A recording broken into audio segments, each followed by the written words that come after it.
Madame Milot, qu'est-ce que vous entendez, vous, par laïcité? Quand on veut parler de laïcité, vous avez envie de dire...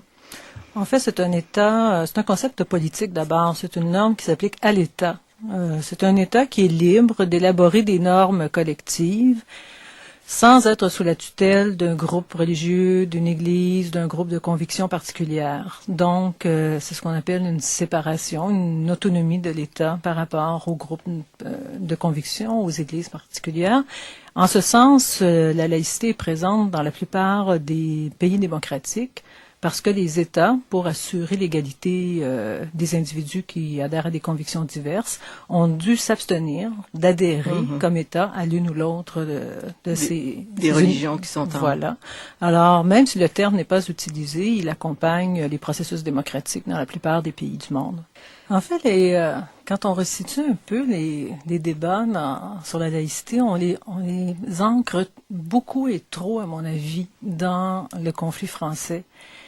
La laïcité est entrée dans la Constitution mexicaine bien avant la France. Ah oui. Dans la laïcité turque bien avant celle de la France aussi. Alors donc, il y a des ancrages réels d'histoire de la laïcité dans d'autres pays avant celle de la France, mais peut-être à cause de notre langue, à cause aussi du lien qui nous unit à la France, et parce qu'à un certain moment donné de son histoire, la France a dû, ce que d'autres pays n'ont pas eu à faire nécessairement, a dû avoir un conflit frontal avec l'Église qui détenait beaucoup de pouvoir.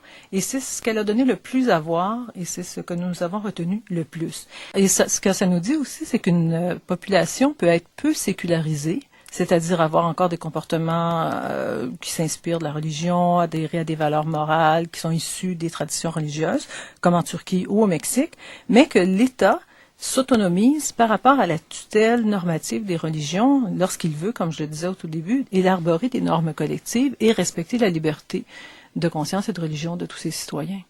Mais je pense qu'il faut rappeler aussi que dans bien des pays dans le monde, mais la France était de ceux-là, quand on s'est élevé contre la religion, et c'était beaucoup s'élever contre la monarchie qui était de droit divin, et c'est contre ça d'abord qu'on a dit on va mettre un peu le haut là, parce que on veut donner du pouvoir au peuple. Finalement, un des combats de la laïcité, est-ce que ça n'a pas été un combat citoyen d'équité entre les citoyens? Oui, d'où on fait souvent, on tire souvent l'origine du terme laïcité, de son ancrage clérical, mais il y a un terme beaucoup plus ancien, beaucoup plus porteur, à mon avis, qui sous-tend le phénomène de la laïcité, c'est le laos, c'est-à-dire le peuple. Ah oui. Alors donc, la façon dont les spécialistes de la laïcité au Mexique décrivent d'ailleurs la laïcité dans leur pays, comme au Brésil ou dans d'autres pays, c'est un État qui tire sa légitimité, non plus des églises, mais qui tire sa légitimité du peuple. Alors, et ce peuple, nécessairement, est diversifié et varié, même à toute époque. Donc, se pose immédiatement le problème de la non-discrimination et de la liberté de conscience et de religion. Alors, bien sûr que cela peut engendrer des conflits et tout, mais le cas français, c'est qu'il y a eu une Église dominante liée au pouvoir directement, ce qui n'a pas été le cas dans la plupart des pays, surtout pas au Canada. Parce qu'il faut distinguer la puissance sociale d'une Église de son pouvoir politique. De la hiérarchie qui est politique, tout près. Absolument. Disons parce que l'Église catholique n'avait pas de pouvoir politique au Québec après la conquête anglaise. Disons, pour faire simple, que Rome était plus près de la France que de Montréal ou de Rivière-du-Loup. Et les gouverneurs anglais le savaient bien. Et les gouverneurs anglais le savaient bien. Moi, j'aimerais vous entendre peut-être, je trouve, c'est intéressant, Madame Milot, ce que vous venez de dire, parce qu'au fond, on pourrait peut-être démêler des notions. Je pense que beaucoup de gens peuvent, à l'occasion, mêler le terme anticlérical, absence de religion, avec le terme de laïcité. La laïcité permet de croire en qui on veut et permet de ne pas croire si on veut. Mais au fond, la laïcité ne fait pas la chasse aux religions. Pas du tout. D'ailleurs, la laïcité d'un point de vue philosophique, c'est ce qui rend possible la diversité des convictions et leur expression dans l'espace public. Parce qu'un État qui adopte une vision religieuse ou une vision morale particulière restreint nécessairement l'expression des autres points de vue à l'intérieur de la société. Alors, c'est ce qui rend possible l'expression de la diversité. Que dans certains cas, dans certaines situations historiques, il y ait eu une utilisation de la laïcité pour combattre la religion. C'est généralement dans un contexte très particulier, dans un contexte politique très particulier, où les tensions étaient aussi particulières et ne se transposent pas d'un point de vue national. Alors donc, à la fois d'un point de vue philosophique, à la fois d'un point de vue juridique et d'un point de vue politique, on ne peut pas accoler à la laïcité un point de vue anticlérical ni antireligieux. J'aimerais qu'on parle un peu des États-Unis, qui est souvent vu en principe comme une grande nation laïque, mais où pourtant fleurit un renouveau du religieux assez phénoménal.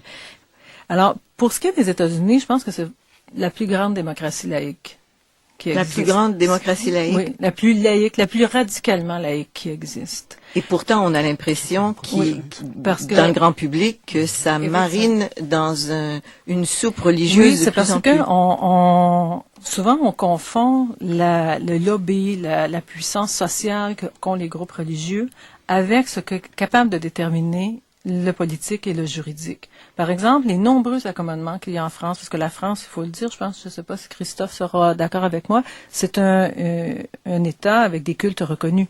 Oui. C'est un État avec des cultes reconnus.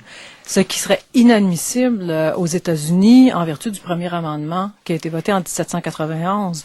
Il y a des subventions qui sont accordées aux écoles privées en France. Ce qui, en vertu du premier amendement encore aux États-Unis, c'est inadmissible. Il y a des chèques, provisions pour les parents, pour une partie de la scolarité des enfants dans les écoles privées. Mais tous ces aménagements-là du religieux dans les institutions sont impossibles aux États-Unis en vertu du premier amendement de la Constitution.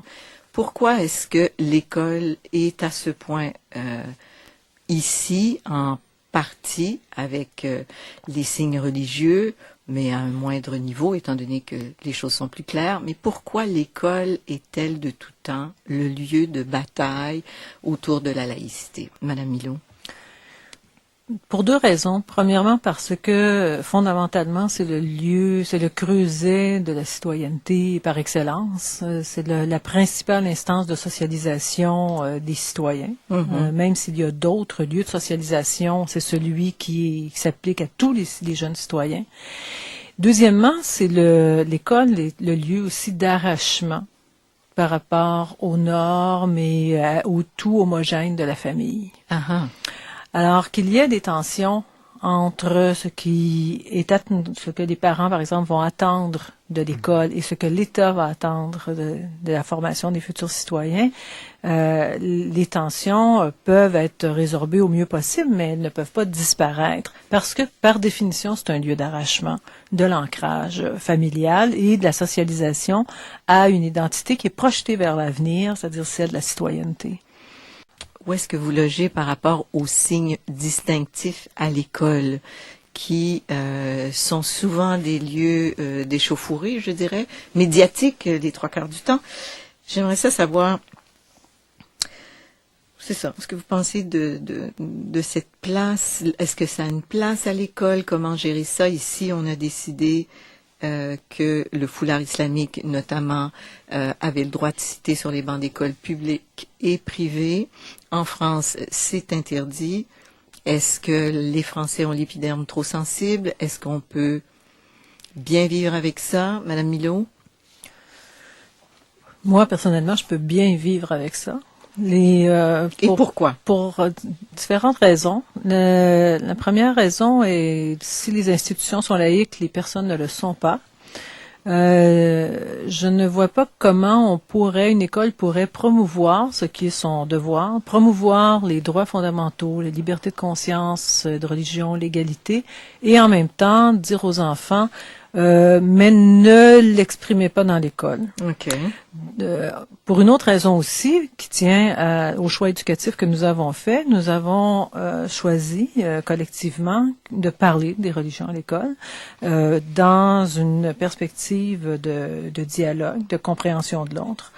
Alors, je vois mal comment on pourrait dire à quelqu'un qui porte un signe religieux, bon, nous allons parler des religions, nous voulons dialoguer avec des personnes qui ont d'autres convictions, mais surtout rendez le plus invisible possible vos convictions. Au fond, il faut être conséquent, selon vous. Voilà, il faut être conséquent.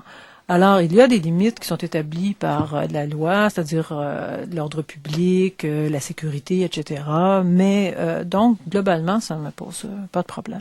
On l'a évoqué un tout petit peu tout à l'heure, on parlait de la mouvance des peuples aujourd'hui, du fait que de plus en plus, ce pluralisme culturel dans nos sociétés nous amène à rencontrer évidemment des populations très différentes.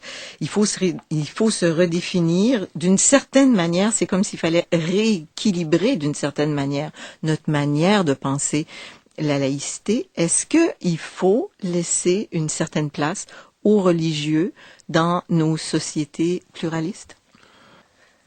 Tout d'abord, je ne crois pas que on puisse donner tellement de place que on en vienne à dissoudre la démocratie, là, vraiment, là. J'ai pris une grande respiration, Christophe. Dis-moi, tout à fait. Quand on parle d'accommodement, on parle d'accommodement à des individus. Bon, par effet d'entraînement, il va y avoir quelques autres individus aussi qui vont se glisser. Mais la démocratie, ses prémices les plus radicales, c'est de rendre possible, dans le débat public, la diversité d'opinions, qu'elles soient basées sur des convictions religieuses, qu'elles soient basées sur des convictions athées, morales ou philosophiques. Les prémices les plus radicales de la démocratie, ce n'est pas d'éradiquer la religion, c'est que dans les débats, ils puissent prendre une place comme les autres groupes de conviction peuvent le prendre. Je sursaute un peu parce que je me dis que ça doit être ça qui fait peur à tant de gens. Vous voyez simplement la présence des leaders religieux ou de groupes religieux dans l'espace public comme faisant partie de la société civile, alors que peut-être, pour un certain nombre de gens qui nous écoutent, revoir ces gens participer au débat public, dire que le mariage entre conjoints de même sexe n'a pas de bon sens, redire que l'avortement est peut-être questionnable, redire que la contraception, on ne sait pas trop, c'est un recul pour beaucoup de gens qui ont subi des jugements, appelons ça comme ça, ostracisants à une autre époque. Peu de gens, peut-être encore, voient l'Église catholiques ou les leaders religieux comme vraiment étant des gens qui font partie de la société civile. Qu'il y ait cette sensibilité, cette réaction épidermique de crainte que le religieux envahisse l'espace public et vienne normer l'espace public. Je pense que ça repose sur un fantasme du passé, c'est-à-dire une certaine mémoire que ceux qui l'invoquent ne sont pas ceux qui l'ont vécu, pour la plupart, d'ailleurs. Mais c'est extrêmement difficile à imaginer que des groupes, même l'Église catholique, qui a si peu d'emprise, finalement, sur la population, au niveau moral, des valeurs adoptées, etc., puisse un jour mobiliser, je ne sais pas trop, l'ensemble du Québec pour faire renverser des lois ou quoi que ce soit. Ça m'apparaît une vision de l'esprit, mais qui s'exprime dans l'espace public, alors qu'en France, par exemple, il y a même des leaders reconnus, autorisés par l'État, avec lesquels le ministre des Cultes va discuter directement, alors qu'ici, on n'en est même pas là encore. On est tout simplement dans la société civile, des groupes. Mais on l'a déjà été. Oui, mais il n'y a jamais eu de ministre, l'équivalent du ministre des Cultes non, au bien Québec. sûr, mais on sait que dans l'histoire relativement récente du Québec, il y avait quand même des discussions entre le pouvoir législatif et l'Église catholique. On se souvient de la grève d'asbestos, notamment. De façon plus informelle que ça se fait en France. Est-ce qu'il y a de la place pour le sacré dans notre société laïque? Madame Milot?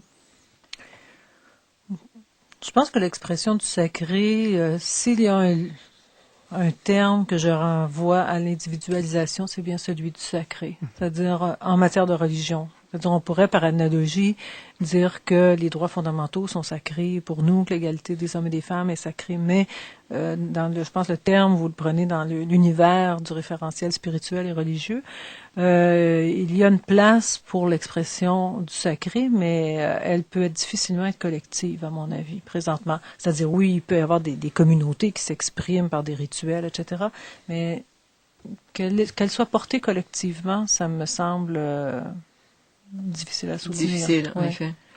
Tout à l'heure, on se disait, vous savez, les Québécois ont un peu, et peut-être certains Canadiens, mais encore plus au Québec, ont jeté un peu le bébé avec l'eau du bain quand il a été le temps de distinguer les rôles et les responsabilités de l'Église et de l'État.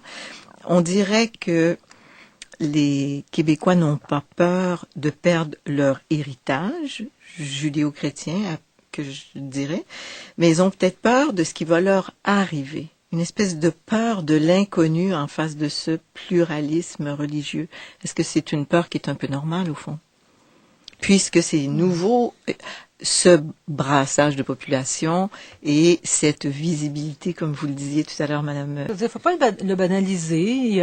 Le fait qu'il y a plusieurs personnes qui soient inconfortables et qui se questionnent, je pense que c'est bon de se questionner, comme disait mon collègue, c'est bravo, c'est bien qu'on puisse se questionner. En même temps, on peut pas toujours rester au stade de la question.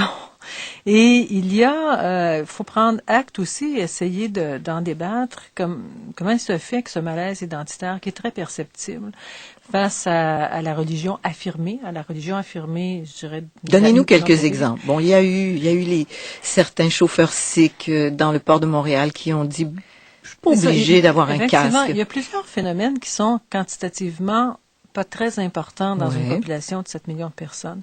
Mais pour une nation qui est quand même relativement petite aussi, dans un continent nord-américain très vaste, c'est-à-dire donc la nation québécoise, ils sont ouverts au pluralisme. Depuis toujours, les Québécois sont réputés très accueillants, mais en même temps, ils se font dire à l'occasion, vous avez des règles de sécurité? Moi, ça va pas pour moi. Vous avez une conception de l'égalité de l'homme et de la femme? Moi, je suis voilée. J'ai une autre conception de l'égalité de l'homme et de la femme. Vous avez des règles de sécurité dans les écoles? Ça peut pas s'appliquer à moi parce que j'ai des convictions religieuses. Moi, je trouve que c'est correct dans une société qu'on puisse faire de la place. Qu'il y ait cette tension-là, qu'on doit expliquer les choses. Mais en même temps, si d'une part, je comprends tout à fait, et même je suis assez confortable avec le fait que les minorités religieuses veulent affirmer dans l'espace public leur appartenance par des signes qui ne sont pas les nôtres, qui dérangent. En même temps, il faut aussi porter attention à ce malaise identitaire qui s'exprime parfois maladroitement, mais est-ce que nos valeurs globalement vont être atteintes par ces éléments-là? Autrement dit, est-ce que c'est le verre dans la pomme ou ce qui va amener vraiment tout un problème de société? Et c'est ça qui est sous-jacent à beaucoup des interrogations d'un certain nombre de personnes. Il y a beaucoup des débats. Je crois que c'est démesuré, c'est-à-dire par rapport à, comme je disais, aux faits empiriques, mais il reste que c'est pas les faits empiriques souvent qui nous font bouger. C'est la représentation qu'on s'en fait. Alors, et la représentation présentement que beaucoup de Québécois se font du religieux qui s'affirme, ça recèle comme un certain danger. Mais ça recèle un danger alors que même si empiriquement ce n'est pas le cas. Donc là, il faut prendre acte de ça.